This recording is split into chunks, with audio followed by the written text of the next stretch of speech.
विद्यावृष। नमस्कार।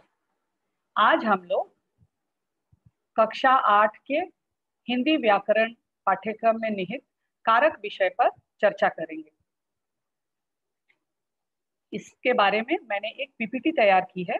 आइए पीपीटी के द्वारा कारक को और अधिक सरलता से समझने का प्रयास करें।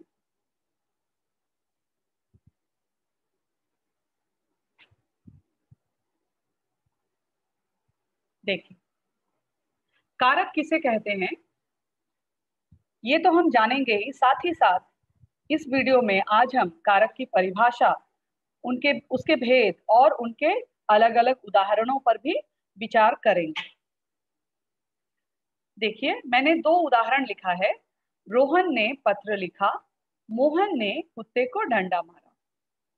इस वाक्य के लिए सबसे पहले मैं ये बता दूं कि कारक जो शब्द है उसका शाब्दिक अर्थ क्या होता है। उसका सरल अर्थ है क्रिया को करने वाला। क्रिया को कोई भी कर सकता है, यानी कि संज्ञा के द्वारा भी क्रिया संपन्न हो सकती है और सर्वनाम के द्वारा भी। मेरे पहले उदाहरण में रोहन ने पत्र लिखा, तो रोहन संज्ञा है, पत्र भी संज्ञा है, लेकिन रोहन के द्वारा पत्र लिखा जा रहा है। रोहन ने पत्र लिखा, लिखा शब्द क्रिया है। दूसरे उदाहरण में मोहन, वो मुख्य संज्ञा है और उसके द्वारा कौन सा कर्म किया जा रहा है? कुत्ते को डंडा मारना। अब इन दोनों वाक्यों में ऐसा कौन सा शब्द है या वो कौन सा चिन्ह है जो संज्ञा और उनके द्वारा किए जाने वाले कर्म के संबंध को बता रहे हैं? उन दोनों को जोड़ने वाली कड़ी कौन सी है? तो आप देखिए, पहले वाक्य में मुख्य संज्ञा को क्रिया से जोड़ने वाली कड़ी है ये चिन्ह ने, और दूसरे में 2 चिन्ह हैं हमारे सामने, एक तो ने है, दूसरा को भी है। तो ऐसे चिन्ह जो किसी भी दिए गए वाक्य में संज्ञा अथवा सर्वनाम का उनके कर्म के साथ संबंध निर्धारित करते हैं, उन्हीं को हम हिंदी व्याकरण में कारक कहते हैं। देखिए, कारक के कुल मिलाकर 8 भेद होते हैं। कर्ता कारक, कर्म कारक, करण कारक, संप्रदान कारक, अपादान कारक, संबंध कारक, अधिकरण कारक अथवा और अंततः संबोधन कारक। इन 8 कारकों के अलग अलग चिन्ह भी हैं।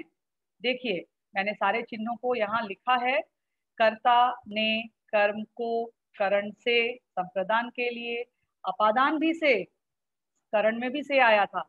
दोनों से में बहुत अंतर है, हम इसका स्पष्टीकरण भी करेंगे। संबंध काके की अधिकरण में पर और संबोधन में हे, अरे, ओह। संबोधन में हमेशा विस्मय आदि सूचक शब्द आते हैं।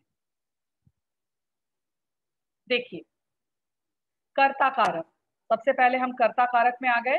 कर्ता कारक के लिए हम ऐसे कह सकते हैं,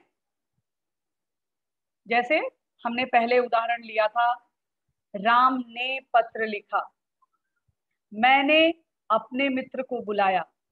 तो मैं वहां पर मुख्य संज्ञा हूं, मैंने अपने मित्र को बुलाया, तो मैंने, तो मैं कर्ता कारक हो गई। कर्ता कारक 2 तरीके से इस्तेमाल किया जाता है बच्चों।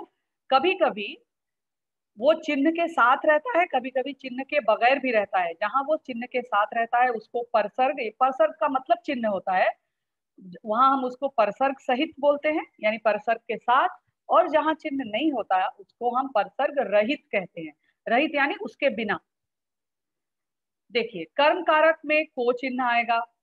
पिताजी को अखबार दो, राम को बुलाओ, ठीक है। करण कारक, याद है मैंने आपको कहा था कि करण में भी से आता है और अपादान में भी। अब देखिए, करण का जो से है बच्चों, वो के द्वारा का बोध कराता है, यानी किसी की सहायता ली गई है। बच्चा बोतल से दूध पीता है, यानी बोतल के द्वारा दूध पीता है। रोहन कलम से पत्र लिख रहा है, यानी वो कलम की सहायता ले रहा है। तो वहां का जो से है वो करण कारक होगा। संप्रदान बाद में समझाती हूँ, पहले अपादान, क्योंकि दोनों से में हमें अंतर करना है। अपादान के से में है पेड़ से आम गिरा। अब मैं आपको बताऊं, जब मैंने आपको चिन्ह दिखाया था, देखिए वापस मैं ये स्लाइड दिखा रही हूँ। जब ये अपादान का से था, वहां पे ब्रैकेट में मैंने सुविधा के लिए मेंशन कर दिया था अलग होने का भाव, यानी अपादान के से में हमेशा अलगाव की स्थिति रहती है, किसी का अलग हो जाना। पेड़ से आम गिरा, आम पेड़ से टूटकर अलग हो गया। अतिथि घर से जा चुके हैं, यानी अतिथि अब तक तो घर में थे लेकिन अब वो जा चुके हैं। ठीक है, तो ये फर्क है करण के से में और अपादान के से में। संप्रदान में चिन्ह होता है के लिए, माँ बेटे के लिए सेब लाई, मैंने तुम्हारे लिए खाना बनाया। ठीक है। संबंध कारक, संबंध कारक के चिन्ह है का, के, की, रा, रे, री। सेना के जवान आ रहे हैं, यह सुरेश का भाई है। अधिकरण कारक में और पर आता है। हरी घर में है, छत पर कपड़े सूख रहे हैं, अलमारी में मेरे कपड़े रख दो, मेज पर पानी मत गिराओ। तो इस तरह से संबोधन कारक में आ जाएगा, देखिए, हे ईश्वर रक्षा करो, अरे बच्चों शोर मत करो। इस तरह से ये 8 कारक थे। मुझे ये उम्मीद है बच्चों कि आप सबको कारक विषय अच्छी तरह से समझ में आया होगा। इसी के साथ मैं इजाजत लेती हूँ। धन्यवाद।